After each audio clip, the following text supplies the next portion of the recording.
Welcome to BizTech's Technology Show, where we feature tech companies and organizations that are making a difference in the technology scene. Today's featured organization is NanoMalaysia Berhad and its CEO, Dr. Rezal Ahmad. Now, NanoMalaysia Berhad was incorporated in 2011 as a company limited by guarantee under the Ministry of Science, Technology and Innovation, to act as a business entity entrusted with nanotechnology commercialization activities. Now, to tell us more about its role is its CEO, Dr. Rezal Ahmad. Now, Rezal, welcome to the show. A pleasure indeed, Brian. Good to see you. Now, Rezal, walk us through what NanoMalaysia does and its history. Yeah, okay. You rightly said that we were incorporated 10 years ago this year. 2011, that was the turning point of our existence, where the government back then realized that the need to have a special purpose vehicle to transfer nanotechnologies ideated and developed by the research community and push it to the market. So we became the de facto entity to diffuse and deploy nanotechnology solutions to re-energize the industry in Malaysia. And the concept behind nanotech is not a standalone cluster. Unbeknownst to all, and just to re-educate and redefine the concept of nanotech is, it builds upon pre-existing technologies, it builds upon pre-existing sectors, re-energizing them, adding value. So these sectors deemed strategic to respective economies, in this case Malaysia, so we're able to add value, add more opportunities, so we can literally pull them out from that inflection point so that the graph of growth can go upwards. I can give you many examples later, but in a nutshell, what nanotech is. It's a sector such as farming, electronics, food, agriculture, so on and so forth. Yeah. Okay, could you give us an example of some of its applications? The simple applications, which is quite close to everyone's heart now, will be vaccines. Although we do not develop vaccine in Malaysia, but just to give an idea of how nanotechnology adds value to vaccines. If I give the example about the Moderna and the Pfizer BioNTech vaccines, the mRNA, which is the messenger that creates that information to trigger our body to produce those virus spikes in our body, it needs to be carried into our biological system by a certain vessel. So, and since mRNA is as small as DNA, is about 2.5 nanometer in width, it requires a nano-sized vessel or a vehicle for it to carry into our body. So that is an example of how nanotechnology provides that intervention to allow for the vaccine to work. So I'm using this example because of the backdrop of our pandemic, so people can relate. Oh yes, we need nanotechnology to carry those mRNA so that it can tell our body that to produce those spikes, so the immune system will respond accordingly as such. So that would be a very simple example. Could you give us an industrial example of the application of nanotechnology? Okay, for wider applications beyond vaccine, I'll give you an example of the current sexy topic. I'm talking about renewable energy. Okay. Renewable energy is taking the world by storm. Economies around the world are embracing the fact that we need to wean ourselves from fossil fuels. And the oil and gas industry is deemed to be a sunset industry. So people are looking at how we can jump into renewable energy, where renewable energy sector becomes economically viable. So the cost to generate electricity and the cost to store electricity must be below a certain threshold, so it becomes deployable for mass adoption. And this is where we saw an opportunity for nanotechnology at the material level for us to augment the actual generation of solar and converting it to electricity in a very efficient manner. I'll give you an example in Malaysia. So despite us being in the equatorial belt, plenty of sun throughout the year, right? We assume that, oh, we are good for solar. But unbeknownst to a lot of people, the solar technology that we've been using all this while for the past 30 years is not suitable for our climate, because the solar panel uses silicon material, which only works under direct sunlight. In Malaysia, 60% of the solar radiation is diffuse sunlight, meaning sunlight passes through clouds, it gets diffracted, diffused, and it's not suitable for silicon PVs. So this is when nanotechnology is able to augment material and make it suitable for this version of solar radiation so that we can absorb those solar energy efficiently, and we have enough efficacy and efficiency so that we can literally say that we have enough renewable energy in Malaysia. But that is not enough. We have to store those energy. If the rate of generation is fast, you need a battery or energy storage system which is equally fast. Yes. The current battery technology does not charge fast enough. So you create a lot of this bottleneck. You create bottleneck in the electrical system, you generate a lot of heat. So you need a fast charging battery. And this is where nanotechnology is able to literally augment, redefine, restructure those batteries so it's able to absorb those electrical energy faster. So it becomes more efficient. So whatever the solar that we receive from the sky through our clouds is able to be done in a much more efficient manner. So this is where you can see a good example of how nanotechnology adds value to pre-existing industry. It's not in a standalone cluster, it value adds. And that's a very good point. And let's zoom out then into the nano tech ecosystem. What does it look like in Malaysia? And who are your stakeholders that you deal with? Yeah, the nanotech ecosystem has at least 3 layers. Yeah? The upper layer will be on the policy level, the governmental level, which they provide a bigger picture on how nanotechnology is able to impact the economy through specified strategic sectors. Okay, that would be the topmost level where we're focusing on electronics, food, agriculture, and whatnot. So they provide that guiding point, a true north, you want to say, or a barometer, where we want to go to, relating to the country's aspiration. So we have recently announced My Digital, prior to that, digital economy, 4th industrial revolution, so on and so forth, including industry forward.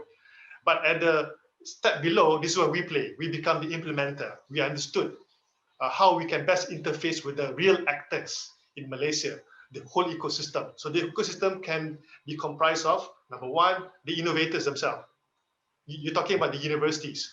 They provide this catalog of intellectual properties, which some are commercially viable. We filter them through. So we partner them with another domain, the industry. The industry can also be divided into 3 subcategories: the big boys and girls, the mid-sized ones, the SMEs, and those startups. Okay. You cannot apply the same business model across these 3 subcategories. You need to bespoke your approach, how you tech transfer innovation from the industry to the startups, to the SMEs, and to the large companies. Last but not least, we need the users. We need to hear the problem statement. What the user wants? What are the key parameters? So across the board, the innovators, the industrialists, and the user, the university needs to make money, the industry needs to make money, we need to use those nanotech solutions. But across the board, we must develop and deploy nanotechnology responsibly, meaning that it must be sustainable. So we adopt the concept of the 3 Ps: people, planet, and profit. So hence, my earlier examples, I use renewable energy to showcase our approach towards deploying nanotechnology. Although we are aiming for profit, we must also be mindful that it has to have that positive impact to the environment. So this represents the whole ecosystem. NanoMalaysia Berhad do not own laboratories. What we do is we apply the gig innovation or gig economy model. We pay the researchers, or we access the facilities based on pay per use. That lower down our overhead. The concept of pay per use and pay for hire, we have done it since the early 2000s. So that's how we are able to lower down the cost of innovation. So we do it the smart way. So hence, at the end of the 5-year program, which concluded last year, we're able to deliver a great number of intellectual properties with relatively lower costs. Those are obviously, and I'm going to come back to that in terms of your key successes. Rezal, one of the challenges that we face in Malaysia really is the fact that in the past, the criticism has been that research in universities has often not translated into commercialization. Has that changed a lot in the last 10 years? Yeah.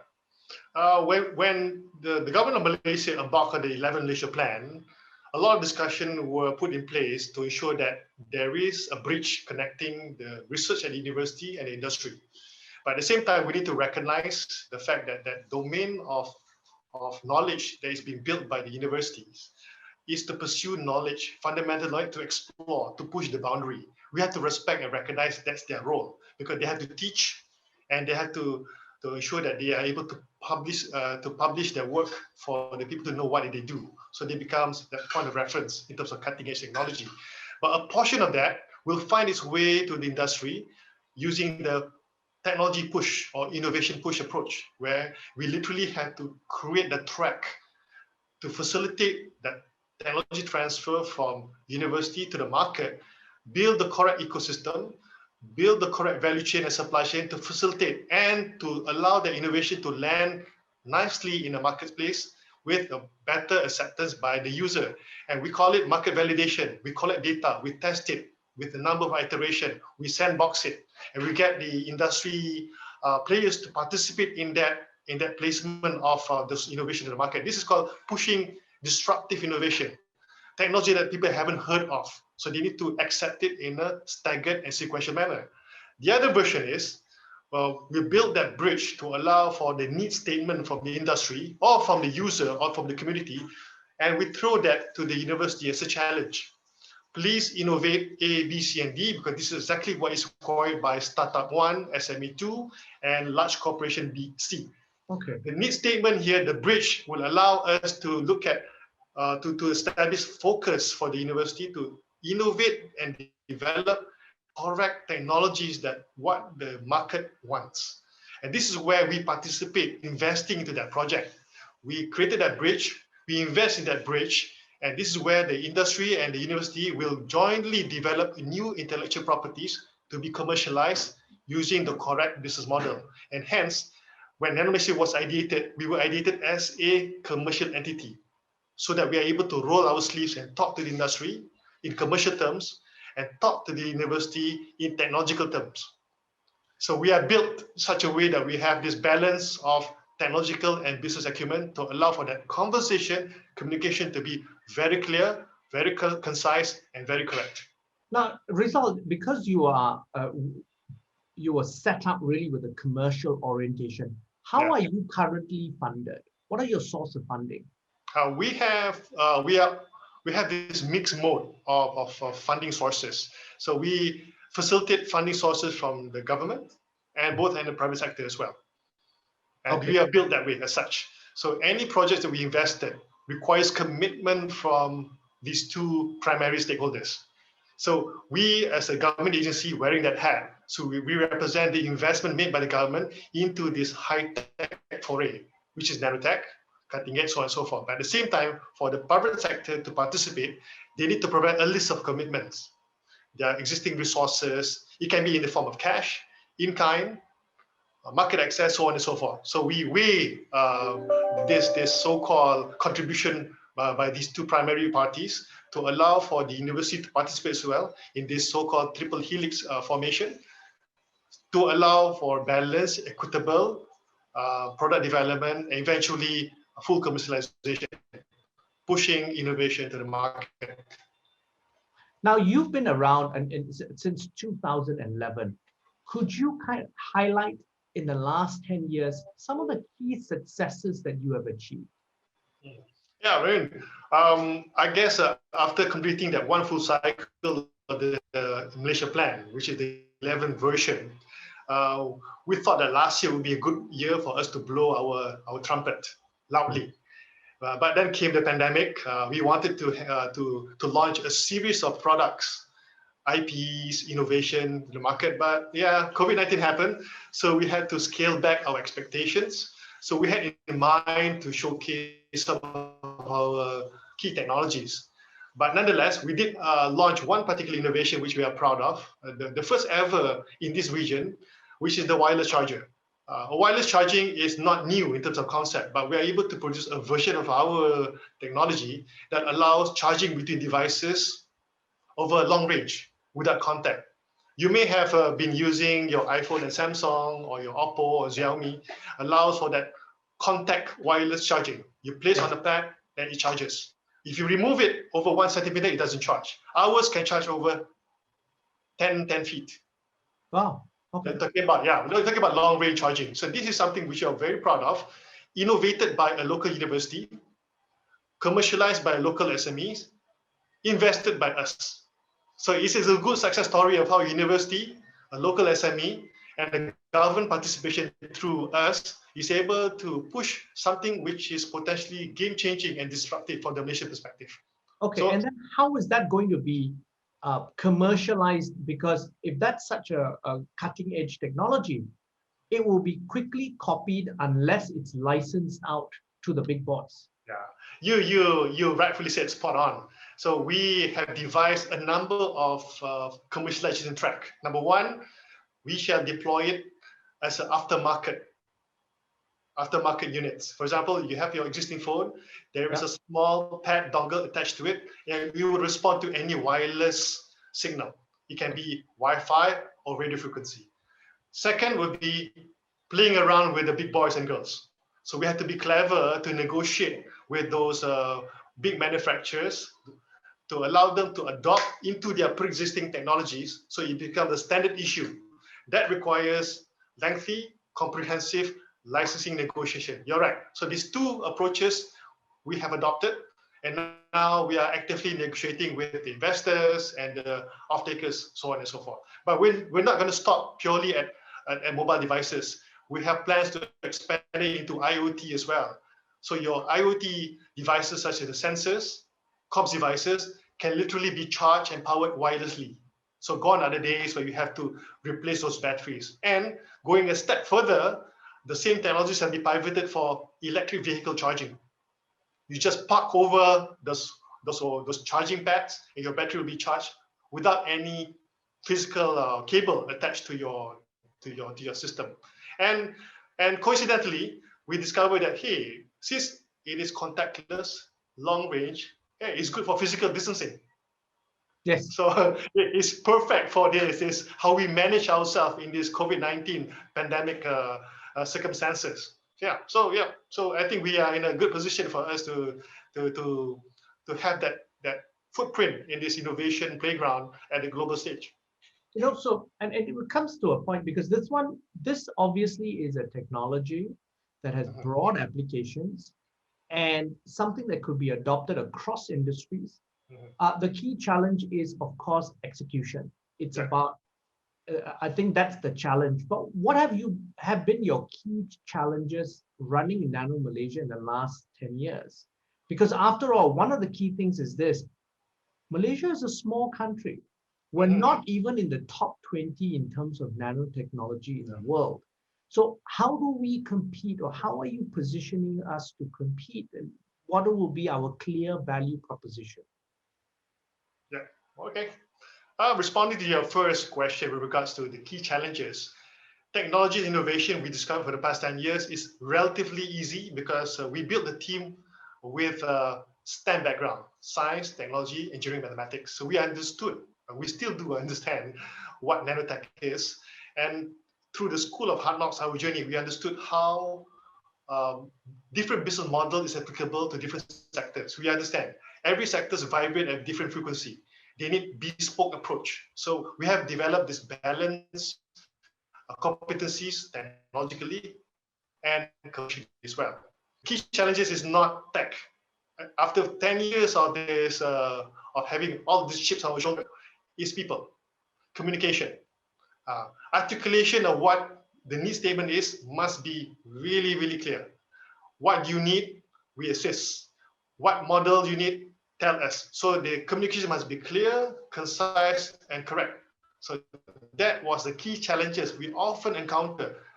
If you establish that open, trustable platform for us to communicate, then the innovation push and pull will be relatively easier. And going to the context of Malaysia being a small economy, yes. If you look at the domestic market, 30 odd million people, right? Compared to Indonesia, in the hundreds of millions, you're talking about China, US, say no more. So how we participate in the global value and supply chain is critical.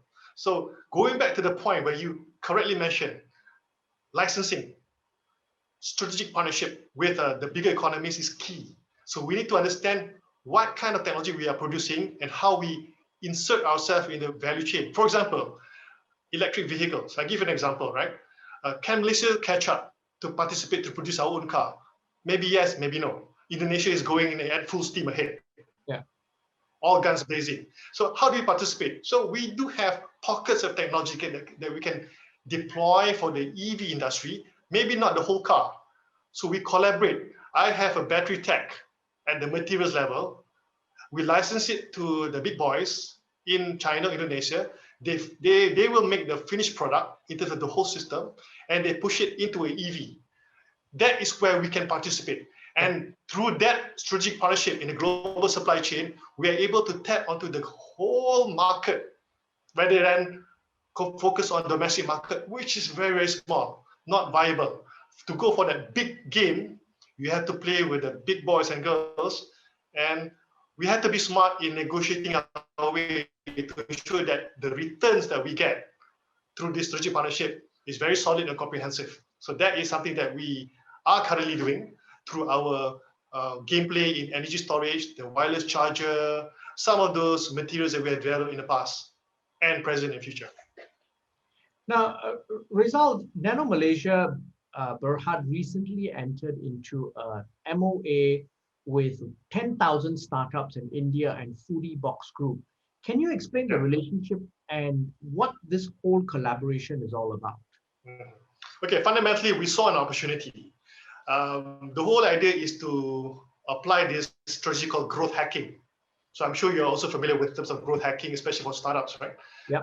In this current climate of highly competitive environment, to ensure the survivability of startups, they need to move as fast as they could, and they need to be growth hacked. So we saw an opportunity that working with 10,000 startups, they have a catalog, an ecosystem of startup in India, and India is one of the biggest economy in the world as well, in terms of taking opportunities.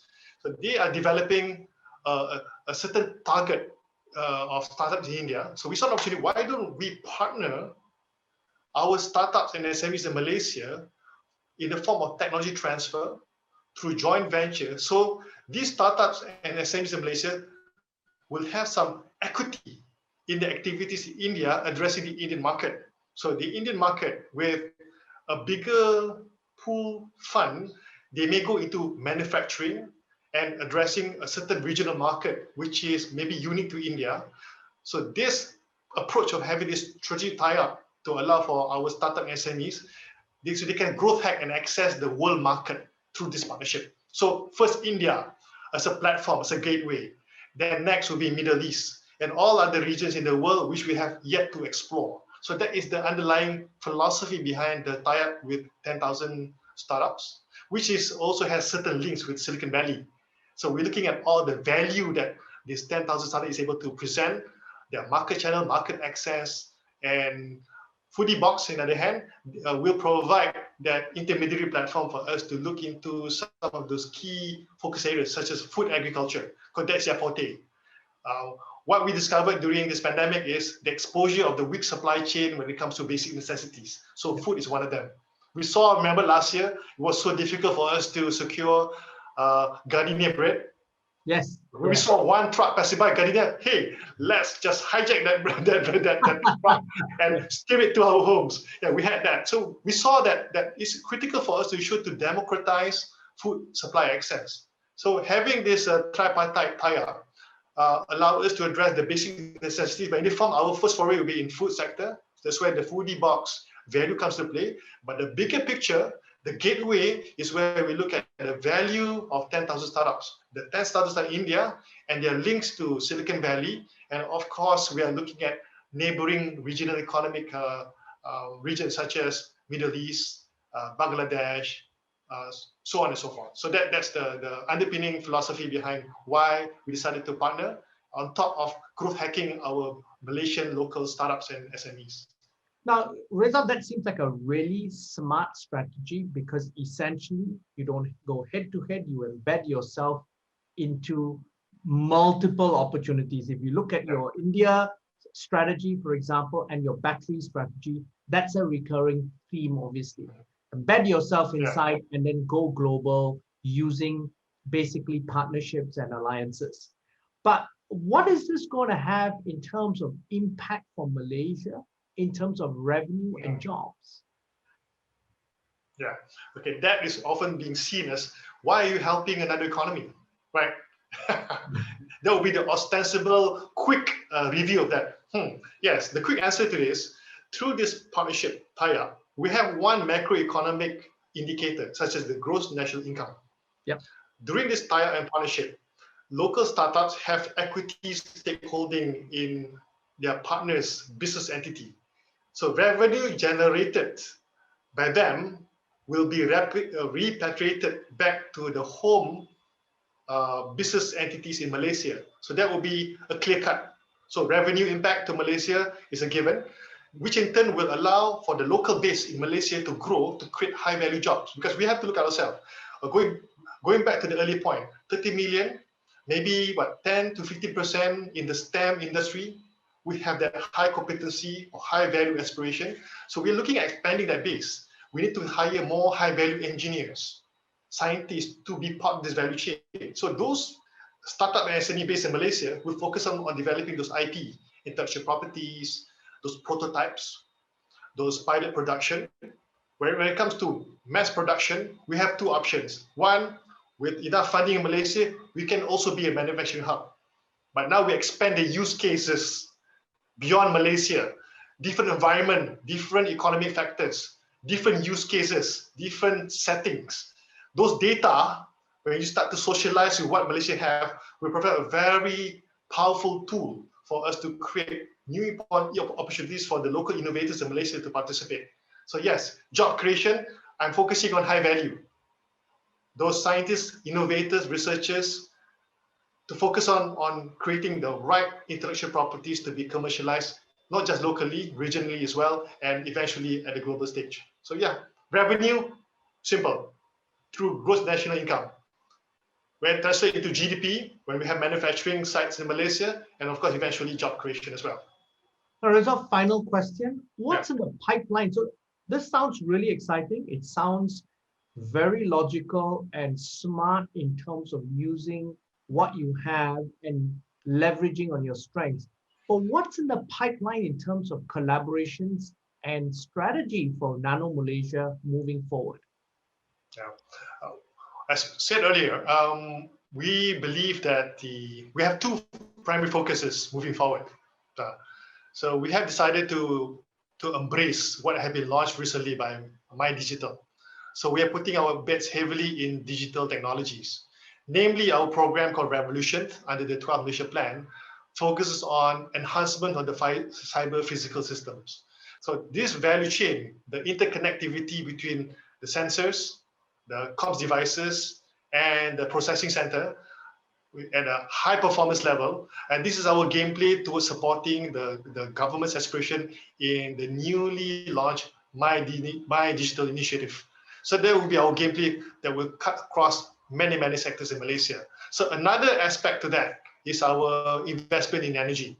What I did not mention earlier is our foray into hydrogen. So you see a lot of economies around the world, Japan, Australia, South Korea, China, the US, France, they've placed their bets heavily on the new energy wave, which is hydrogen. Hydrogen economy now is at the cusp of becoming really, really huge. And we have also heavily invested in our version of hydrogen economy. So we are able to generate hydrogen on the go as opposed to extracting hydrogen from the oil and gas sector. So another game changer on the horizon for us to sustain ourselves for the next 5 to 10 years, to place ourselves to be in a correct trajectory so that we're able to be participating in the correct value chain in a sustainable manner. So going back to the three principles, people, planet, profit. So clean energy, renewable energy in the form of generation, in this case, solar and hydrogen, and a robust energy system to collect and to store for the long term, and to make sure it proliferates. We have this good fundamental support in terms of our IoT or Internet of Nano Things devices, so that we're able to literally crawl and sprawl across the sectors to collect data so that things are being decided and appraised accordingly based on real information real time. So that will be the way forward for us beyond the horizon to ensure that Malaysia becomes competitive, not just a user technician, but migrating into a net exporter of high technology. That will be my aspiration moving forward beyond 5 years, beyond 10 years, so on and so forth. Now, Dr. Rezal, thank you very much for taking your time to be on the show. I'm Brian Fernandez, and I've been speaking to NanoMalaysia Berhad and its CEO, Dr. Rezal Khairi Ahmad, on BizTech's Technology Show. Check out www.biztech.asia for business and technology conversations. Please subscribe and like our Facebook and LinkedIn pages as well.